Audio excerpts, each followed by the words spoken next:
Добрый день, друзья, коллеги, девчонки, пчелки. Сегодня мы на пасеке.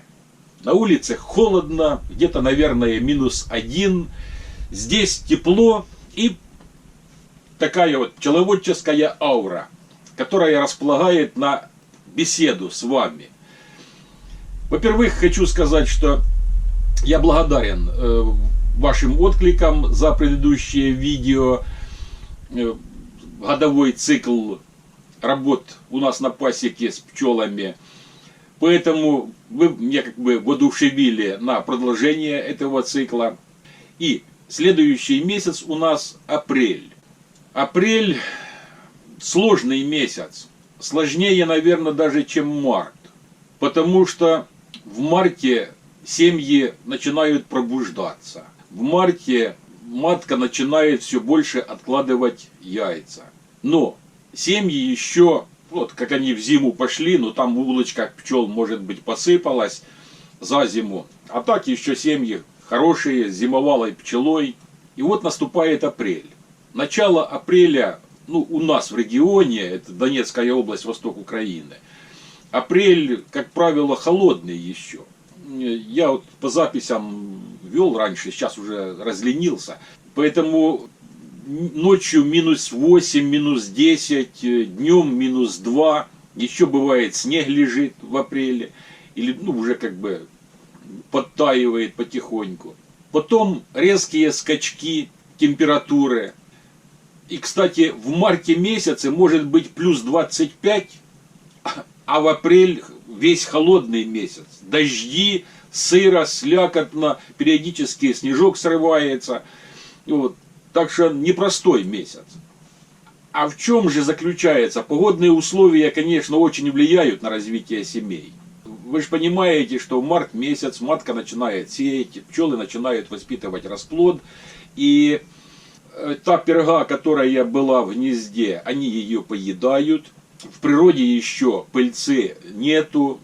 Я не говорю, там несколько пчелок приносят какую-то пыльцу. Да, и в марте еще несут. Но это не та пыльца, которая достаточно для выкармливания расплода. И вот как правило, в апреле месяце можно наблюдать такую картину, когда ты залазишь в гнездо, а там один печатный расплод и так пятачки открытого, может быть, яиц. Или же, когда в апреле начинают уже пыльценосы появляться, то печатный расплод и яйца только.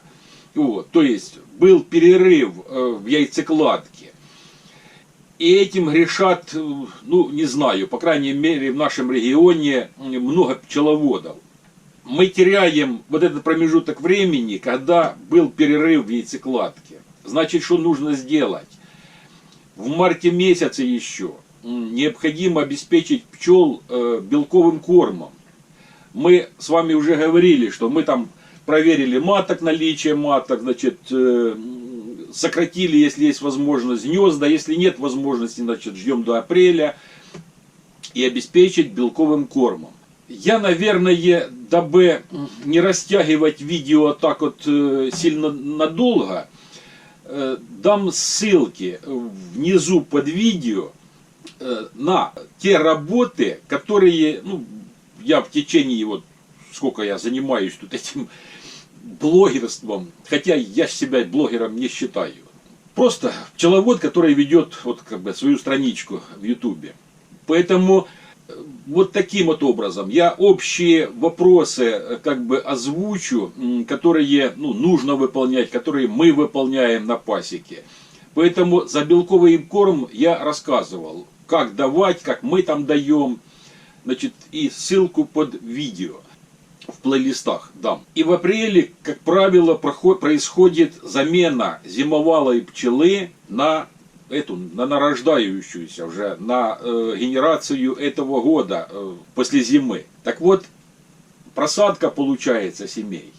Потому что матки выстрелили, а в прошлом году или в этом году в феврале месяце пчелы выходили на облет. Теплынь была такая, матки начали сеять капитально. Вот.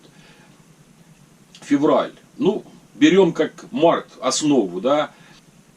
выели пергу, расплод, матка высеялась, кормить нечем, пчелы присели. И потом зимовалая пчела начинает отходить, а те пятачки расплода, которые матка в марте месяце насеяла, вот они выходят и начинают воспитывать уже вторую генерацию пчел, но их мало, они не успевают восполнить.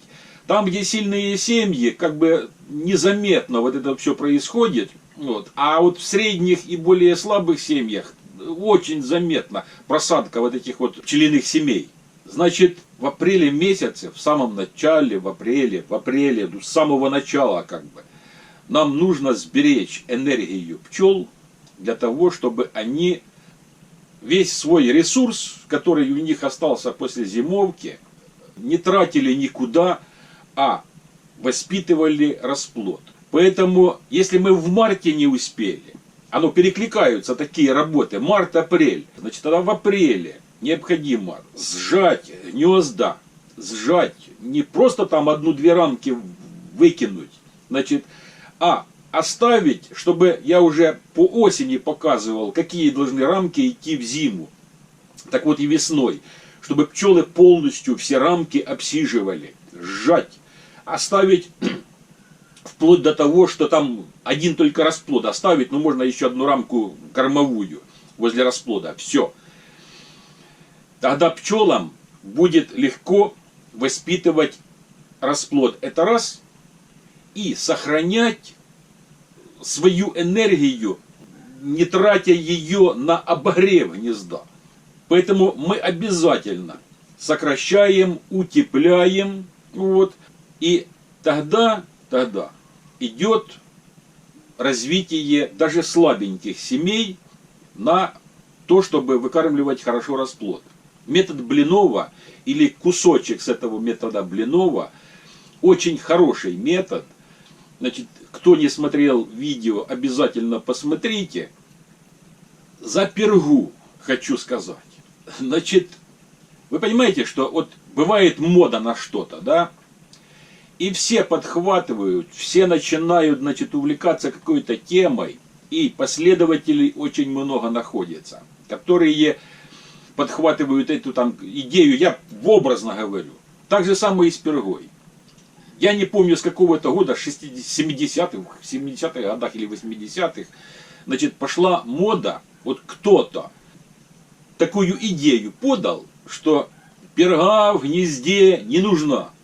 И начали пчеловоды убирать с гнезд пергу, оставляя один только углеводный корм семье. Для того, чтобы там матки не начинали рано сеять. Потом эта мода прошла, потому что убедились, хотя и сейчас есть последователи, которые придерживаются, невзирая ни на что, значит, этой теории. Но жизнь не стоит на месте. И пчеловоды, основная масса, то увидели, что без перги пчелы хуже зимуют и хуже развиваются без перги. То есть белковый корм наряду с углеводными кормами, он должен быть в гнезде. И на развитие семей он тоже очень влияет. Так что пергу с гнезд не надо убирать. Это я так поверхностно, значит, кто хочет предметно послушать о перге, об тех исследованиях, которые проводили, как с пергой зимуют пчелы, когда там падь есть в гнезде. Значит, посмотрите, я тоже видео выложу, значит, можете посмотреть, послушать, для того, чтобы понимать, что такое перга и какую она большую роль играет в развитии пчелиной семьи. Так что вот в начале апреля вот это вот все мы сделали. Вот. Ну и дальше по погоде, потому что погода меняется, прыгает. Значит, выбираем чисто такие вот окна, когда тепло, когда можно будет с пчелами поработать. Кроме кормов, кроме белковых кормов, значит, мы должны же побеспокоиться о здоровье пчел.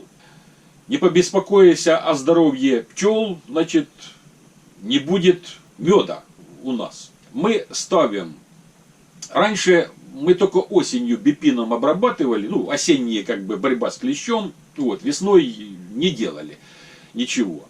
Но клещ развивается, привыкает ко всему, поэтому как бы уже убедился, что нужно и весной тоже погонять клеща. И весной мы ставим полоски. Полоски ставить опять, спрашивают, когда ставить полоски. Мы ставим полоски, когда это может произойти и в марте месяце. Вот клубы распались, все, клубов уже нету. Тогда мы ставим полоски. Почему?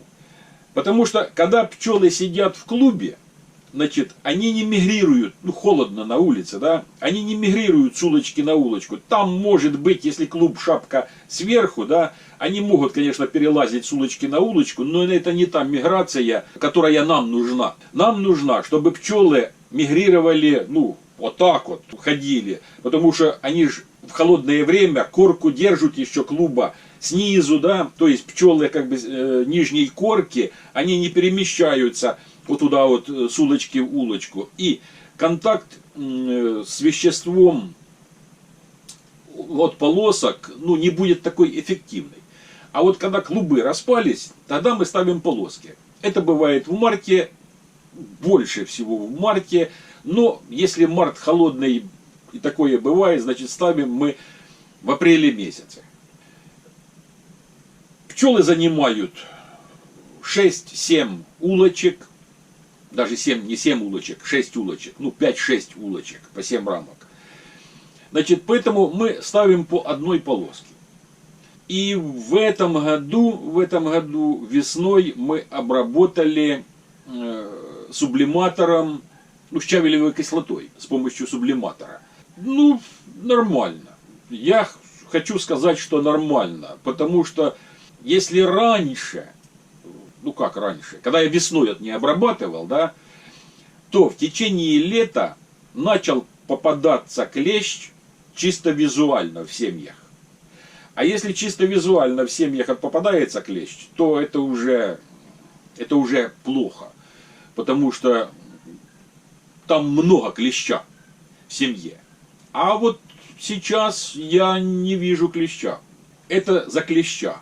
Ну и еще очень немаловажная как бы работа, которую мы делаем, когда было мало семей у нас, то я всегда давал, значит, после вот облета, даже в марте, если тепло было, в апреле, в пакетах я давал где-то по литру сиропа. Я собирал веточки хвои, собирал чебрец, полынь. Ну, это не касс, я специально там касс определенные пропорции нужно, в определенные месяцы нужно полынь собирать.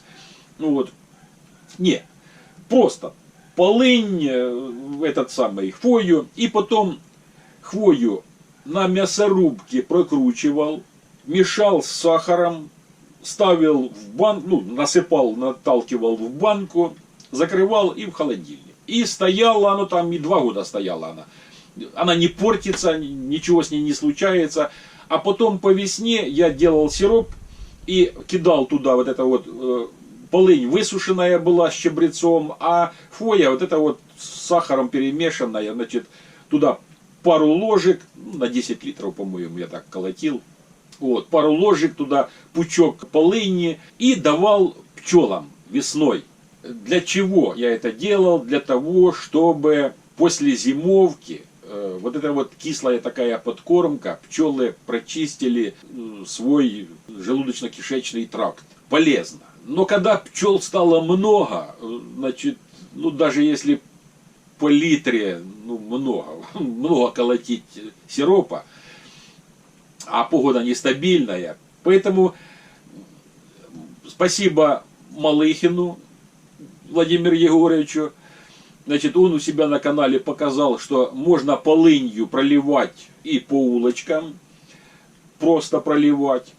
Поэтому мы взяли себе на вооружение, и вот как бы несколько лет, 3 года или 4, мы уже полынью не проливаем, а до этого проливали и осенью, и весной. Значит, тоже есть видео, там есть рецепт, как приготовить вот этот раствор с полынью и пролить по улочкам. Полынью проливали. А сейчас уже 3 или 4 года мы обрабатываем пчел энтеронормином. Я науке верю, вот честно. И жалко очень, что сейчас наука плохо работает. Плохо в том плане работает, что природа нам дает все больше вызовов. Все больше разных появляется болячек. А информации от науки, как бороться, как лечить ту или иную болячку, мало. Вот то, что когда-то там придумали, вот тем сейчас пчеловоды и лечат. Поэтому обрабатываем энтеронормином. Те бактерии, которые находятся в энтеронормине, они присутствуют в перге. И этот энтеронормин, он увеличивает количество, процент наличия тех бактерий полезных, вот, которые находятся в перге. И которые способствуют поднять иммунитет, просто своими словами, поднять иммунитет пчелы. Но апрель-то не стоит на месте. И как бы эти работы, которые мы вот выполняем, да, опять же, они перекликаются с мартом. Если март позволяет, то вот эти работы, которые я сказал, обработать пчел, значит, сократить пчел, там, полоски поставить и тому подобное, их можно выполнить в марте. Тогда в апреле будет как бы, ну, больше свободного времени. Если март погода не позволяет, значит, эти работы нужно выполнить в апреле. Спрашивают, при какой температуре? Плюс 10. Знаете, как осенью плюс 10 это уже холодно, а весной плюс 10 это уже тепло. Поэтому при плюс 10, если нужно, значит можно работать. Некоторые работы как бы повыполнять. Пролили, сократили, все. Но мы с вами создали условия для развития семей. Да? Мы их жали, утеплили, вот, корма есть. Матка начала усиленно откладывать яйца.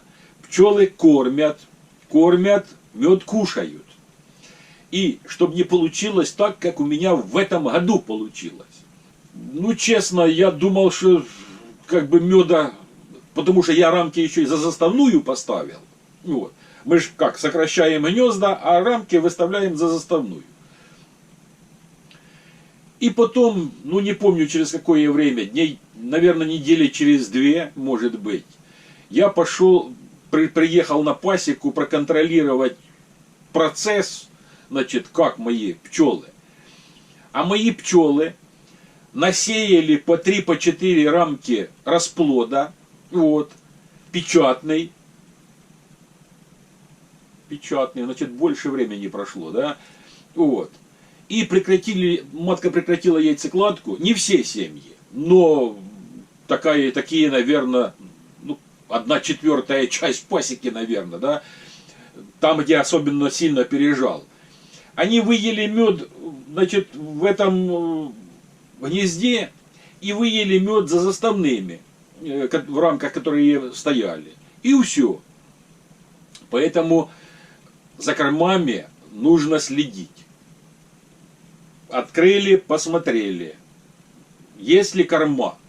В апреле месяце до пчел, ну, по крайней мере, раз в неделю нужно заглядывать. Хотя бы, чтобы знать, как процесс. Если пасека большая, то выборочно там каждую 5-ю, может быть, посмотреть. Как корма. Самое главное. Ну и белковый корм, конечно.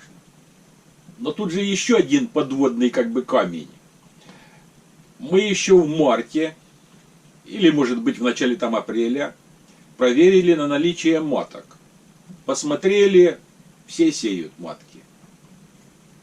Но дней так через 20 мы всегда, да ну через 20, вот когда корма проверяешь, все равно заглядываешь в гнездо, повторно смотришь на наличие матки, потому что бывают случаи, и они довольно-таки нередкие, ну особенно когда пасеки большие, что в марте месяце проверял, матка была, а потом в апреле она или стала трутовкой, или пропала по какой-то причине.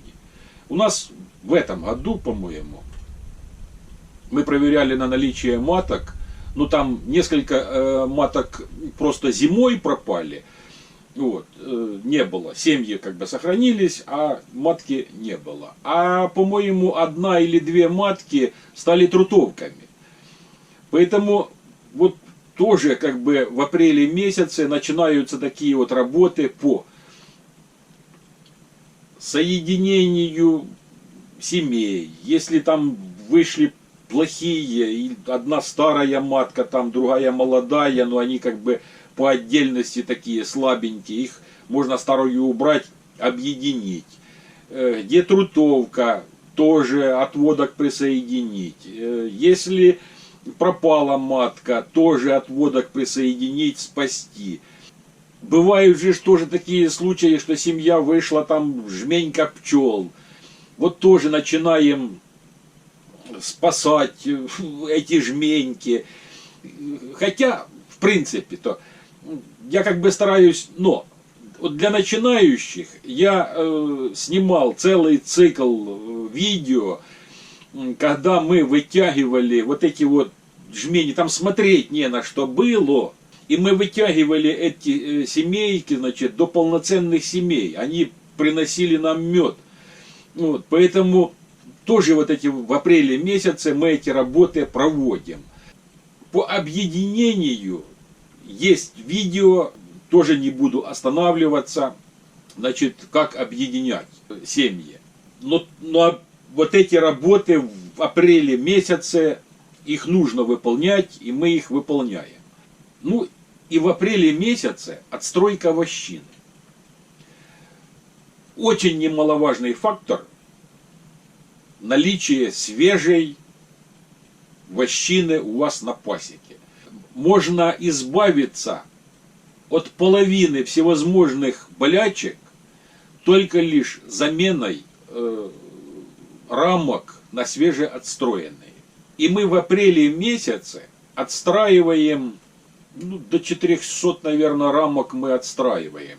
Ну, в зависимости, конечно, от того, сколько я зимой приготовлю рамок. Вот.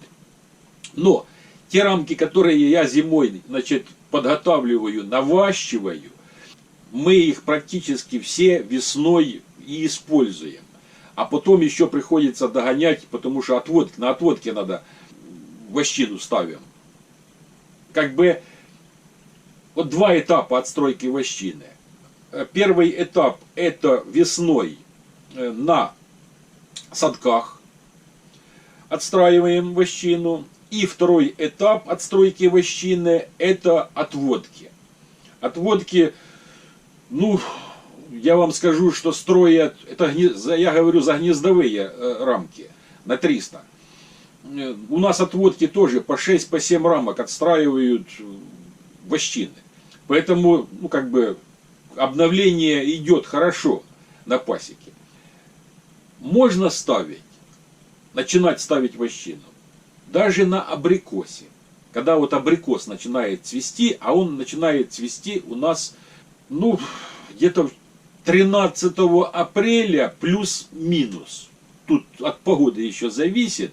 Но где-то в теньке, на солнечной стороне абрикосы могут даже раньше зацвести. Вот. Еще от сорта зависит абрикосы. Но, тем не менее, можно ставить. Хочу сказать, что не ждите побелку. Потому что, вот, ну, я не знаю, вот пошло такое мнение, да, побелка появилась, и тогда можно ставить вощину. Нет. Вы можете всю весну, весь апрель ждать побелку, а побелки не будет. Потому что садки цветут, дожди идут, снежок срывается, холодно. И может такая погода продержаться, покуда все не отцветет, вот, а побелки нету. Но в этот период, когда цветение идет плодовых деревьев, все равно, какая бы там плохая погода не была, ну, появляется там 2-3 дня, значит, хорошей погоды. По прогнозу смотреть надо, наблюдать. Я даже видео где-то есть. Вот смотрю по прогнозу, да. Сегодня 2 дня тепло, а потом опять похолодание. Я перед теплым днем, когда тепло, ставлю вощину, и они за ночь, ну, полрамки отстраивают. Потом еще там сутки прошли, рамку отстроили.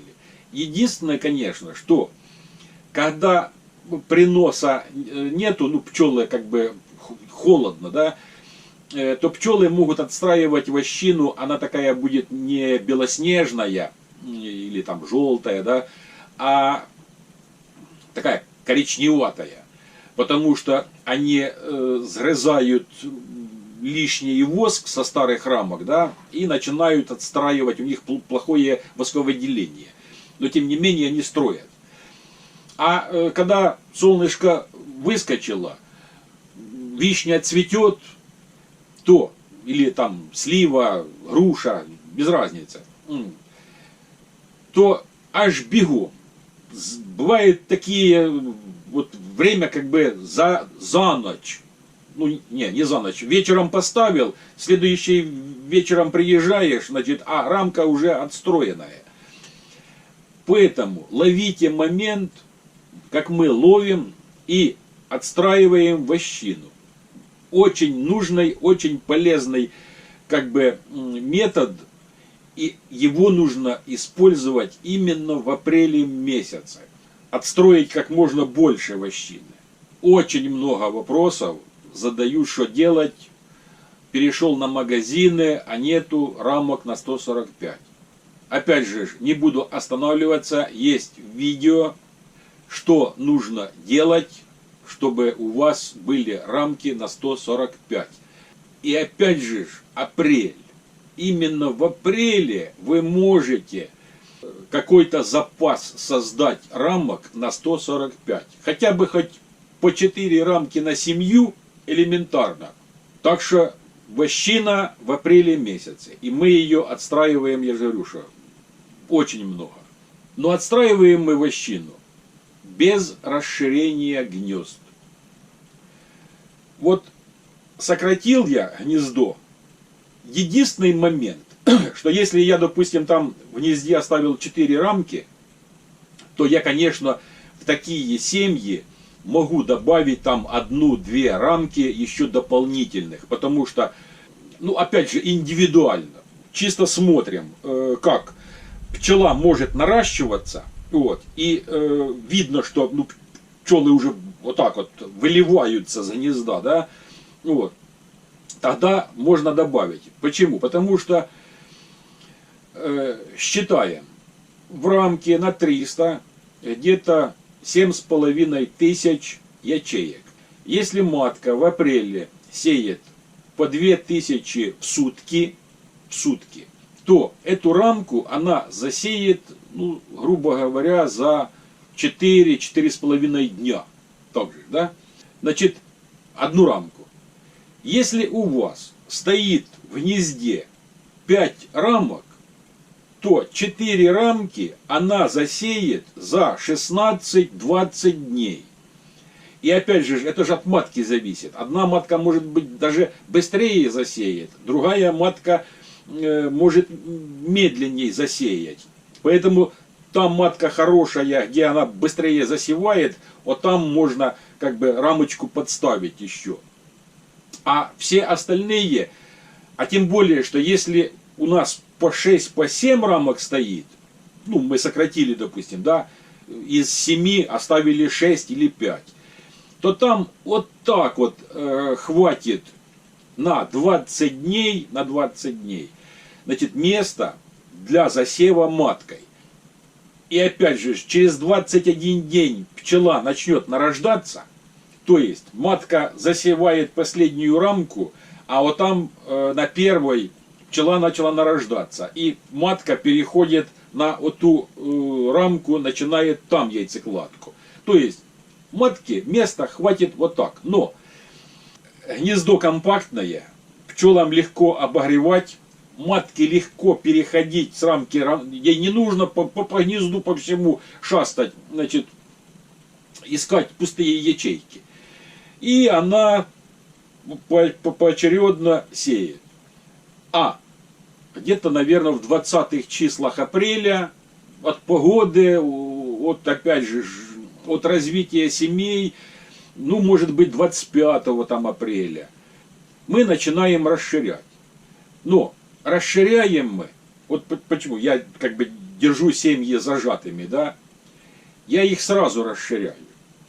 Не надо мне тратить время на подстановку, каждый раз заглядывая в семью, по рамочке подставляй, значит, там, ну вот, это лишняя работа. А так, открыли гнездо, там 4 рамки, вот так вот, от бруска до бруска. 7500, ну 7000, на одной рамке пчел. 4 × 7 – 28. 28 тысяч, это почти 3 килограмма пчелы. И она выходит, эта пчела. Поэтому, если мы сразу расширяем гнездо до 12 рамок, то вот эта нарождающаяся пчела, она буквально за неделю осваивает полностью весь корпус. И выезжаем мы на кочевку где-то, наверное, в апреле не выезжали, вот с майских, там 3-го, 4-го, когда бывало 10 мая выезжали. Поэтому где-то за неделю до выезда на кочевку мы начинаем накидывать магазины. Проходит дней 10, может быть, от того момента, когда мы расширили гнезда. Опять же, примерно, сроки примерные. Каждый год на год не похож. Дней 10 примерно проходит от того момента, как мы расширили гнезда. Значит, гнезда эти все освоены пчелой. И потом наша задача единственная, что стаместочку демарь, наросты вот эти вот счистил. Хотя наросты бывает, ну, это опять же, не счистил, значит, чищу, когда магазин ставлю. Раньше почистил, значит, кладем разделительную решетку и накидываем магазин. Магазины у нас не осушенные, мы никогда не осушиваем магазины. Вот. Это лишняя работа, потому что откачай, поставь, чтобы осушили, потом опять привези в сотохранилище, ну зачем? Зато весной, поставив неосушенный магазин на гнездо, пчелы мгновенно поднимаются в магазин. Буквально через, вот сегодня поставили, на следующий день приезжаешь, там битком забито пчелой. Но битком забито пчелой, потому что они выбирают мед, который находится там в неосушенных этих сотах. Но после того, как они выберут весь мед, они сразу же чистят ячейки. Вычистили ячейки, часть пчел, конечно, опускается вниз, но часть пчел уже сидит сверху, она вниз не уходит. То есть приемщицы там сидят. И тогда, когда мы приезжаем, а выезжаем мы, обычно цветет, в голове крутится, белым цветет, напишу внизу, если не вспомню. Вот. И приемщицы там уже находятся, так что несут. И в гнездо несут, и туда наверх несут. И последняя работа, которую мы делаем у себя на пасеке, это подготовка к выводу маток. Я всегда подгадывал вывод маток на майские праздники, потому что на работе, и чтобы у меня была, потому что там есть такие операции, которые нужно сделать, допустим, ну, в рабочий день, да, вот, поэтому должен быть выходной. И вот я как раз подгадывал на майские выходные дни, чтобы можно было начать выводить маток. Но подготовительные работы мы делаем еще в апреле. Опять же, не буду повторяться, есть видео, одно видео, все работы в одном видео, но они, я как бы скомпоновал там по дням, по числам, в одном видео. Но более расширена какая-то операция, она есть в отдельном видео. Вот как бы вот так вот. И там даже два цикла есть. Один цикл более ранний, я немножко по-другому делал вывод маток. Потом вот последние уже разы мы делаем по-другому немножко. То есть, ну, опять же, год на год не приходится, какая-то ситуация, какое-то настроение, вот и делаешь так. Поэтому не буду. Я плейлист внизу оставлю. Кому будет интересно, можете целиком. Рекомендация. Если вас это заинтересует, это вывод маток для однорамочных отводков. Мы однорамочные отводки совмещаем с выводом маток. Мы уходим от формирования отдельно нуклеусов, а потом уходим от подсадки маток в эти нуклеусы. Потому что это проблема. Часть принимается, часть не принимается. Потом с облета еще часть не вернется. И количество маток, значит, уменьшается. А наш способ, при котором мы выводим маток и сразу же туда пускаем ее в однорамочный отводок, дает стопроцентный прием маток. Это один момент, как бы нет потерь. Это раз. Единственное, что с облета может какая-то матка не вернуться. И все. То есть процент уже как бы готовых маток увеличивается. Но останавливаться не буду. Плейлист внизу, там подробно, как хотите. Вот это вот как раз гонюсь. Берете карандаш, бумажку и с видео списываете числа. Я там говорю каждое число, значит, какая операция, какого числа. Тогда оно будет наглядно, визуально видно, ну, какие операции. Потому что так на слух, допустим, просмотрел, можно не воспринять. Но май надвигается семимильными шагами. Вот. И в мае месяце там свои работы, уже связанные с кочевкой, с бытом на кочевке, с подсиливанием отводков, роевая пора. Там опять же свои нюансы, свои работы в мае месяце. Поэтому, друзья, здоровья вам, вашим близким, уюта и тепла в ваших семьях. Думайте положительно, ибо наша жизнь такова, как мы о ней думаем. Положительных, светлых вам мыслей, душевного равновесия. До новых встреч. Пока.